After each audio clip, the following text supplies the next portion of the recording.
पर विचार करेंगे। हम लोग कौन हैं, कभी सोचा? नहीं। मनुष्य शरीर में ही यह सोचा जा सकता है हम कौन हैं, कहां से आए, कब आए, क्यों आए, कहां जाएंगे। ये नाना प्रकार के प्रश्नों का उत्तर, उसका समाधान मानव देह में ही हो सकता है और उसका उपाय भी मानव देह में ही हो सकता है।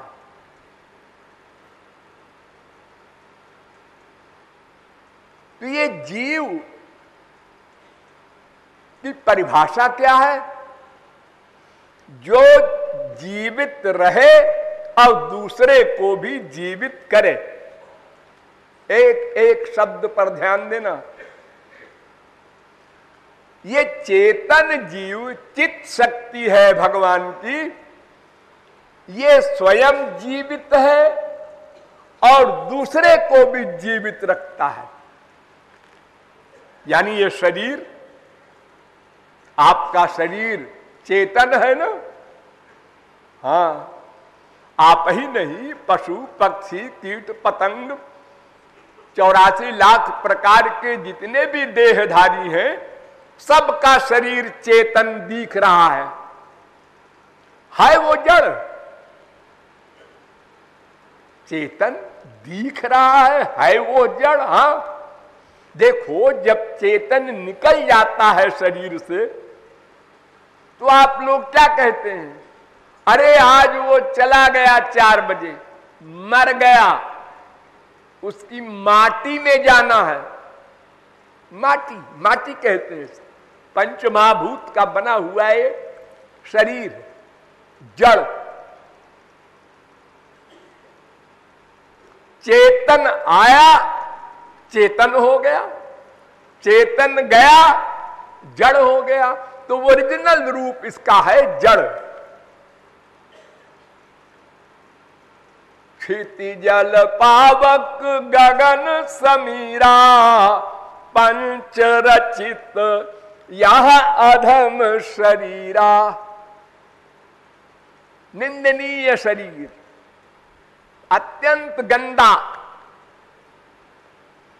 और मनुष्य का शरीर तो इतना जटिल है, इतनी मशीनें हैं इसके अंदर कि कोई न कोई पुर्जा खराब है सबका। पहलवान हो, चाहे बालक हो, चाहे बूढ़ा हो,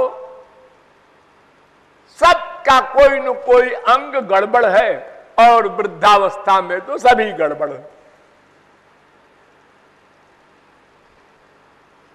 इतनी नसें हैं, एक नस भी गड़बड़ हो गई, हाय हाय कर रहा है। तो जीव स्वयं जीवित रहता है, औरों को भी जीवित रखता है, वो चेतन है। दूसरी शक्ति है माया, और तीसरी एक शक्ति और है, वो स्वरूप शक्ति कहलाती है। तो श्री कृष्ण की 3 शक्तियां, विष्णु शक्ति परा प्रोक्ता, क्षेत्रज्ञाख्या तथा परा, अविद्या कर्म संज्ञान्या, तृतीया शक्ति रुच्यते। विष्णु पुराण। एक शक्ति का नाम पराशक्ति, या उसी का नाम स्वरूप शक्ति, या उसी का नाम योग माया, या उसी का नाम निज शक्ति, और एक जीव शक्ति हम लोग, और एक माया शक्ति भी है, वो जड़ है। अर्थात भगवान श्री कृष्ण की 2 शक्तियां हैं, एक परा एक अपरा। तो पराशक्ति तो जीव है, परा माने उत्कृष्ट, उत्तम, और अपरा माने निकृष्ट शक्ति है माया। तो जीव शक्ति जो है ये पराशक्ति के पास में है। क्यों? क्योंकि पराशक्ति भी चेतन है, जीव शक्ति भी चेतन है, लेकिन माया शक्ति जड़ है, इससे यह उत्कृष्ट है। माया से परे जीव, से परे ब्रह्म श्री कृष्ण। इसलिए यह मध्यस्थ हो गया जीव, बीच का, तटस्थ कहते हैं उसको। न तो वो स्वरूप शक्ति की पार्टी में है और न तो माया की पार्टी में है, इसलिए इसको तटस्थ शक्ति कहते हैं। तो क्यों जी, एक बात बताइए कि ये माया जो जड़ है ये जीव पर हावी है। हाँ, क्यों? ये हावी अनादि काल से है। भयम द्वितीयाभिनिवेशतस्यादिशादपेतस्य विपर्ययो स्मृति तन्मायया तो बुध आभजेत्तम।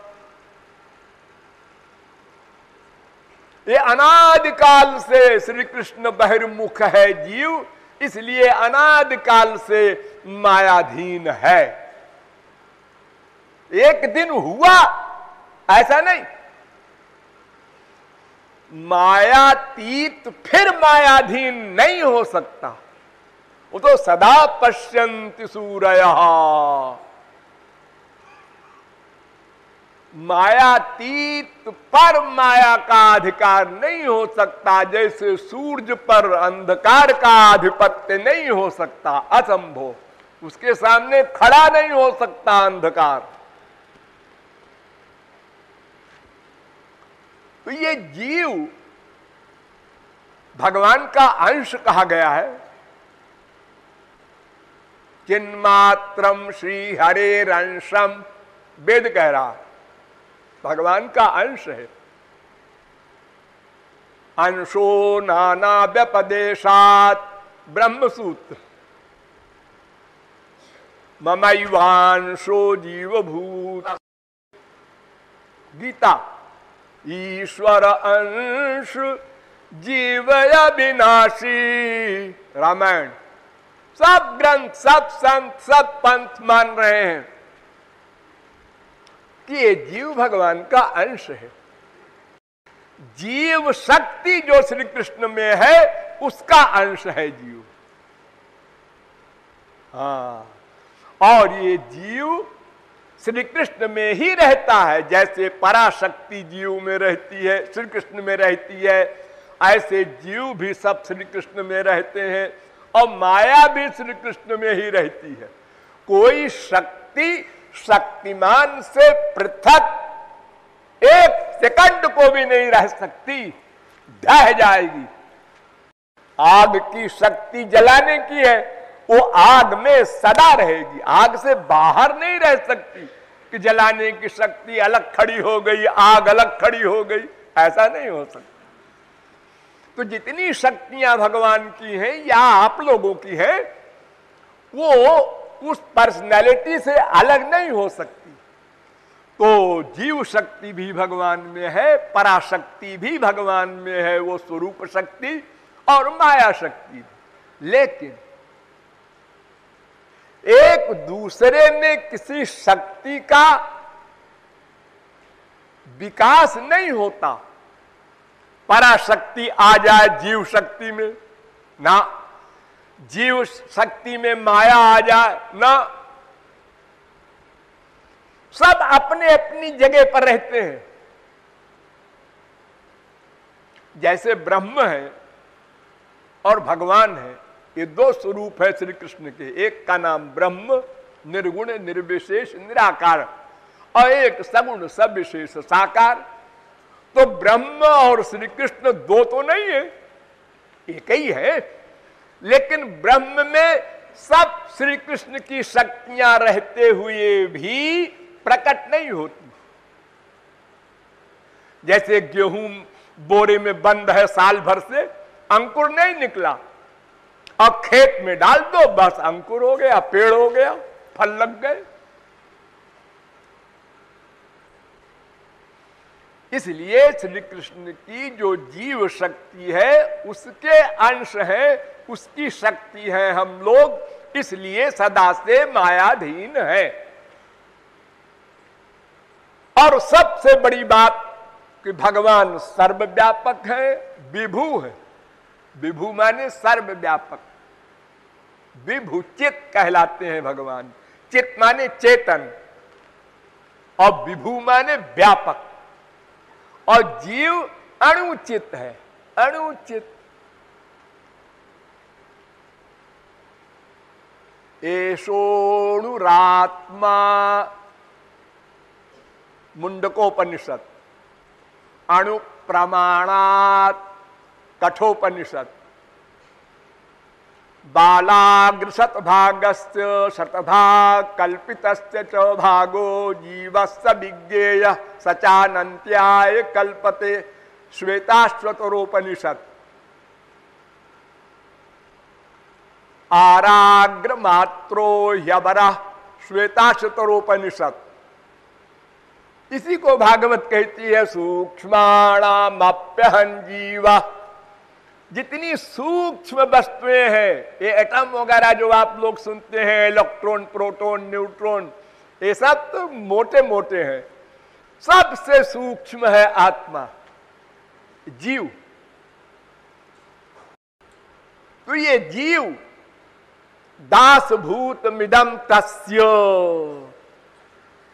अंश होने के कारण ये अंशी का नेचुरल दास है। कोई भी शक्ति शक्तिमान की दासी होती है,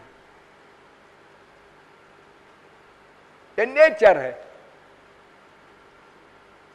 तो दास भूत मिदम सर्वम जगत स्थावर जंगमम श्रीमन्नारायण स्वामी। चर अचर दो प्रकार के जीव, इन सब का अध्यक्ष भगवान। क्षरात्माना विशते देवये कहा। एक क्षर माने नश्वर माया और अक्षर माने अविनाशी जीव, दोनों का शासक है। तो ये भगवान जीव को जीवत्व देता है। पहला काम ध्यान दो, चेतनस चेतना नाम एको बहुनाम जो विदधाति कामान। वेद कहता है जीव चेतन है, स्वतंत्र नहीं। परात्तु तच्छ्रुते है, ब्रह्मसूत्र कहता है। भगवान की शक्ति पाकर तमेव भांत मनुभाति सर्वम तस्य भाषा सर्वमिदं विभाति, वेद कहता है। वो चेतन का महाचेतन है, यानी जीव में जो चैतन्य शक्ति है वो भगवान देते हैं, उनके द्वारा वो प्रदत्त शक्ति है। स्वतंत्र नहीं है जीव, उनके अधीन है। जीव की ईश समान, भला जीव भगवान के समान हो सकता है? तन्मेरो रिव सर्षपेण ही विदा जीवत्वया ब्रह्मण। अनंत अंतर है। गौरांग महाप्रभु ने प्रैक्टिकल बात कही, जीवेर स्वरूप होय कृष्णेर नित्य दास। बस सारांश ये समझो और शास्त्रार्थ में न पढ़ो। कलयुग में लोगों की बुद्धि में कैचिंग पावर इतनी कमजोर है कि तमाम वेद शास्त्र सुनाओ तो बेचारा कहता है कि उड़ गया, उड़ गया। ऐसे ही इशारा करता है कि सब उड़ गया ऊपर ऊपर। तो गौरांग महाप्रभु कहते हैं भाई तुम इतना समझ लो कि तुम जीव हो, आत्मा हो, और वो आत्मा श्री कृष्ण का सदा दास है। क्यों दास है? इसलिए एक अंश है, इसलिए कि शक्ति है उसकी। अब इससे बड़ा इंपॉर्टेंट पॉइंट, कृष्ण में नम बेहित्व आत्मानम सर्वदेहिनाम, सत आत्मा वेद कह रहा है। अर्थात जैसे ये शरीर है आपका और इसमें एक आत्मा है, हाँ, तो ये शरीर माने इंद्रिय मन बुद्धि ये सब शरीर कहलाते हैं, सब मेटीरियल है। इंद्रियां मन बुद्धि ये सब माया से बने हैं। ये सब आत्मा के नेचुरल सर्वेंट है, स्वाभाविक दास है। आप लोग प्रत्येक क्षण क्या करते हैं? शरीर से, इंद्रियों से, मन से, बुद्धि से अपने आप को सुख देने का प्रयत्न करते रहते हैं। अपने आप को माने आत्मा को सर्विस करते हैं। ये सामान देखो, इसमें सुख होगा, ये चीज खाओ, इसमें सुख मिलेगा। इस प्रकार इंद्रिय मन बुद्धि अनेक विश्व के सामान आपको जीव को देता है, ये सब मिल मिल करके, और जीव कह देता है ये मेरा सामान नहीं है, और कुछ दो। अरे तुमने पहले कहा था ना 1 लाख दे दो, दे तो दिया, नहीं 1 करोड़। अच्छा 1 करोड़ ले लो, अब तो ठीक है, नहीं 1 अरब। अब तो ठीक है, नहीं हमसे आगे गेट्स है, उसको पीछे करना है। अरे कहां तक जाओगे? वो तो ब्रह्मा तक किसी प्रकार तुम बोलते जाओगे, कहीं एंड है? हाँ, कहीं नहीं है। गिरिर्महान गिरिरब्धिर महान अब्धेर नभो महत नभसोपि परम ब्रह्म ततोप्याशा दुरत्यया। ये आशा तो भगवान से भी बड़ी मानी गई है, कहीं इसका एंड नहीं। तो जैसे ये देह इंद्रिय मन बुद्धि आत्मा के सर्वेंट है, ऐसे ही आत्मा की आत्मा परमात्मा श्री कृष्ण। बहुत ध्यान दो, जैसे शरीर की आत्मा जीवात्मा, ऐसे ही जीवात्मा की आत्मा परमात्मा श्री कृष्ण। तो जैसे जीवात्मा का सर्वेंट शरीर, ऐसे जीवात्मा भी परमात्मा का नेचुरल सर्वेंट है। हम नहीं मानते, नहीं मानते तो 84 लाख में चक्की पीसो। सही बात कोई नहीं मानता कि हम खाना नहीं खाएंगे, ऐसे ही रहेंगे। अच्छा ठीक है, रहो तो 2 दिन 4 दिन 6 दिन 10 दिन, अब क्या हाल है? अब तो चक्कर आ रहा है। शक्ति के बिना क्या कार्य होगा? क्या करेंगे भगवान?